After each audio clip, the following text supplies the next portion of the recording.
उत्तर प्रदेश विधानसभा के शीतकालीन सत्र के दूसरे दिन कोडिन कफ सिरप का मुद्दा समाजवादी पार्टी की तरफ से उठाया गया। सबसे पहले नेता प्रतिपक्ष माता प्रसाद पांडे ने इसके लिए नियम 56 के तहत नोटिस देकर चर्चा की मांग की। उसके बाद प्रश्नकाल के दौरान सपा विधायक अतुल प्रधान ने इस मुद्दे को उठाया और सरकार पर गंभीर आरोप लगाए। अतुल प्रधान ने पूछा कि कोडिन सिरप के आरोपी के घर पर कब बुलडोजर कब चलेगा। इसका जवाब देने के लिए खुद मुख्यमंत्री योगी आदित्यनाथ खड़े हुए और समाजवादी पार्टी को आड़े हाथ लिया। मुख्यमंत्री ने जवाब के दौरान तंज कसते हुए कहा कि इस देश में दो नमूने हैं, एक दिल्ली में और दूसरा लखनऊ में बैठते हैं। जब भी देश में चर्चा होती है तो देश छोड़ देकर भाग जाते हैं। मुख्यमंत्री ने कहा कि मुझे लगता है ये अपने बबुआ के साथ भी हो रहा है, वो भी देश से इंग्लैंड के सैर सपाटे पर चले जाएंगे, आप लोग यहाँ चिल्लाते रहेंगे। इसके बाद नेता प्रतिपक्ष ने मुख्यमंत्री के इस बयान पर आपत्ति जताई। सपा के सदस्यों ने हंगामा करते हुए सदन से वॉकआउट कर दिया। हालांकि विधानसभा अध्यक्ष सतीश महाना ने कहा कि किसी का नाम नहीं लिया गया है। मुख्यमंत्री के इस बयान के बाद अखिलेश यादव ने एक फोटो ट्वीट कर कहा, आत्म स्वीकारोक्ति। किसी को उम्मीद नहीं थी कि दिल्ली और लखनऊ की लड़ाई यहां तक पहुंच जाएगी। सदस्य को पूरा अध्ययन करके आना चाहिए, सदन की गरिमा का ध्यान भी रखना चाहिए। लेकिन मुझे इसलिए भी खड़ा होना पड़ा है क्योंकि नेता विरोधी पक्ष ने सदन की कार्रवाई प्रारंभ होते ही इस मुद्दे को उठाया और आपने भी उसको छेड़ा है। लेकिन मैं आपके छेड़ने की स्थिति को उससे आपकी इस मजबूरी को जान सकता हूं, जिसके बारे में एक छोटी सी कहावत है कि चोर की दाढ़ी में तिनका।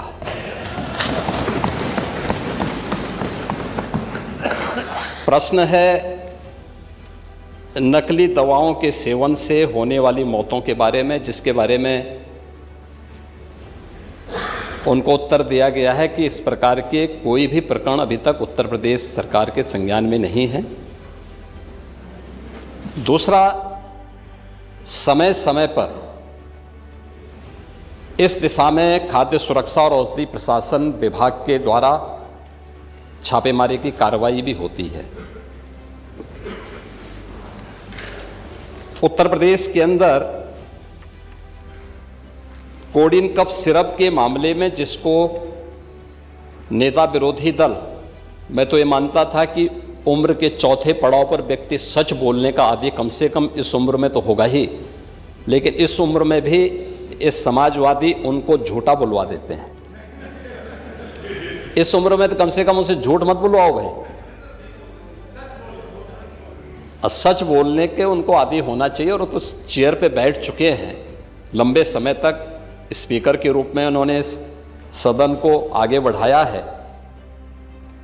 कोडिन कफ सिरप से उत्तर प्रदेश के अंदर कोई मौत नहीं हुई है। एक। दूसरा, इस मामले में एनडीपीएस के अंतर्गत कार्रवाई होगी। ये उत्तर प्रदेश सरकार इस मामले को कोर्ट में जीती है, उत्तर प्रदेश ने इस मामले को लड़ा है। तीसरा, उत्तर प्रदेश में इसका जो सबसे बड़ा होलसेलर, जो बड़े होलसेलर हैं, जिसको सबसे पहले एसटीएफ ने पकड़ा था 2016 में, उसको लाइसेंस समाजवादी पार्टी ने जारी किया था। जो फोटो रिलीज हो रही है, देश के अंदर दो नमूने हैं, एक दिल्ली में और एक लखनऊ में बैठते हैं। जब देश में कोई चर्चा होती है तो तुरंत वह देश छोड़ करके भाग जाते हैं। और मुझे लगता है कि यही आपके बबुआ के साथ भी हो रहा होगा। वह भी देश से फिर जाएंगे इंग्लैंड की सैर सपाटे में और आप लोग यहां चिल्लाते रहेंगे। महोदय, कोडिन कफ सिरप का मुद्दा जो इन्होंने उठाया है, मुद्दा था नकली दवाओं के सेवन के कारण होने वाली मौतों का। और उसके बारे में हमने पहले ही बताया है कि नकली दवा के कारण होने वाली मौत के प्रकरण की कोई भी बात अभी तक शासन के संज्ञान में नहीं आई है। और समय समय पर एफएसडीए विभाग इसको लेकर के छापेमारी करती है, कार्रवाई करती है। कंपनियों में भी इस प्रकार की कार्रवाई होती है। यूपी के अंदर कोडिन कफ सिरप, इसके केवल स्टॉकिस्ट हैं, होलसेलर हैं। इसका यहाँ पे प्रोडक्शन नहीं होता है। ये मध्य प्रदेश में, हिमाचल में और अन्य राज्यों में होता है। और जो मौत के प्रकरण सामने आए हैं वे मौत के प्रकरण अन्य राज्यों में आए हैं। जिन राज्यों में आए हैं वह जो भी प्रकरण सामने आए हैं यह तमिलनाडु में बने हुए एक सिरप के कारणों सामने आई है। ये पूरा प्रकरण इलीगल, यानी इसमें एडिटेशन का भी नहीं है, यह इलीगल डाइवर्जन का है। इस डाइवर्जन के माध्यम से इन होलसेलर ने, जिसमें सहारनपुर का भी है, गाजियाबाद का भी है, वाराणसी का भी है, लखनऊ का भी है और कानपुर का भी है, इन लोगों ने इसको उन देशों में पहुंचाया है, उन राज्यों में पहुंचाया है जहां मद्य निषेध है, लेकिन वहां पे नशे के आदी लोगों को इसको लेने की एक आदत सी है, तो वहां पर उसका दुरुपयोग किया गया है। जबकि बिना चिकित्सीय परामर्श के इसका सेवन नहीं हो सकता, खासतौर पर बच्चों के लिए।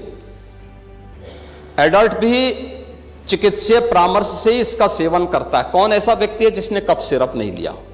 खांसी होती है, हर व्यक्ति लेता है, लेकिन चिकित्सीय परामर्श से उसमें लिखा जाता है।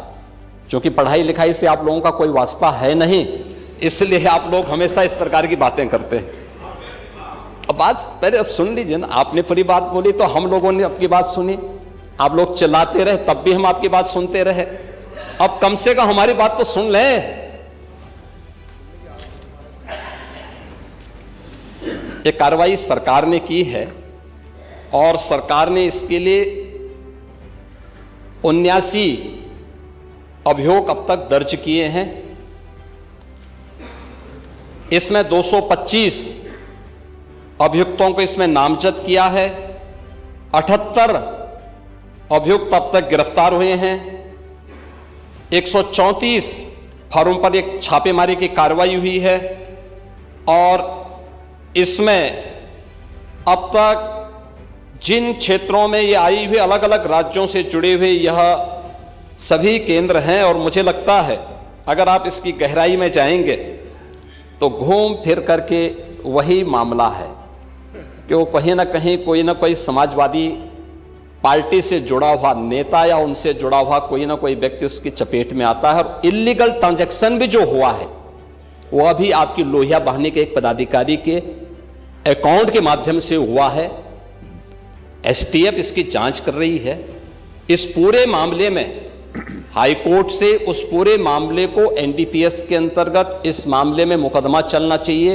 यह उत्तर प्रदेश सरकार ने इस लड़ाई को लड़ा है और उसको जीता है और इस मामले में कोई भी अपराधी छूटने नहीं पाएगा। और चिंता मत करिए, समय आने पर बुलडोजर एक्शन भी, उसकी तैयारी भी रहेगी। उस समय चिल्लाना मत दो। प्रश्न संख्या 5 डॉक्टर रागिनी। देखो ये दिखाना नहीं, पूरा माननीय मुख्यमंत्री उत्तर बड़ा। मेरी बात सुनिए, विषय आपने मेरा बात सुन लीजिए, मेरी बात सुन लीजिए, मेरा निवेदन सुन लीजिए ना। आप उसको सुनेंगे कि अपना बोलते रहेंगे? अगर आप अपना बोलते, अगर मेरा निवेदन सुन लीजिए, अगर नियम एक सेकंड सुन लीजिए, क्योंकि आपने नियम 56 दिया था और पूरा उत्तर माननीय मुख्यमंत्री जी के द्वारा दे दिया गया, ठीक है? तो वो विषय समाप्त कर दीजिए उसको, नियम 56 को। नियम 56 का विषय तो पूरा आ गया ना, उत्तर तो आ गया उसमें। अब वही तो आप चाहते थे, आपने जानबूझकर कि आपके नेता उस विषय को ना उठा पाए, आपने उसको उठा दिया। जब आपने उसको उठा दिया तो ये सदन के सम्मानित नेता हैं, वहीं पर आपने किया ना, तो आपने विषय को कभी समाप्त कर दिया, उसका उत्तर आ गया। उनकी वाणी ऐसी निकलती है जो उनके सब अनुरूप नहीं रहता। अभी आपने कहा 2 नमूने हैं, एक समाजवादी पार्टी, एक वो। तो उन्होंने किसी का नाम तो लिया नहीं।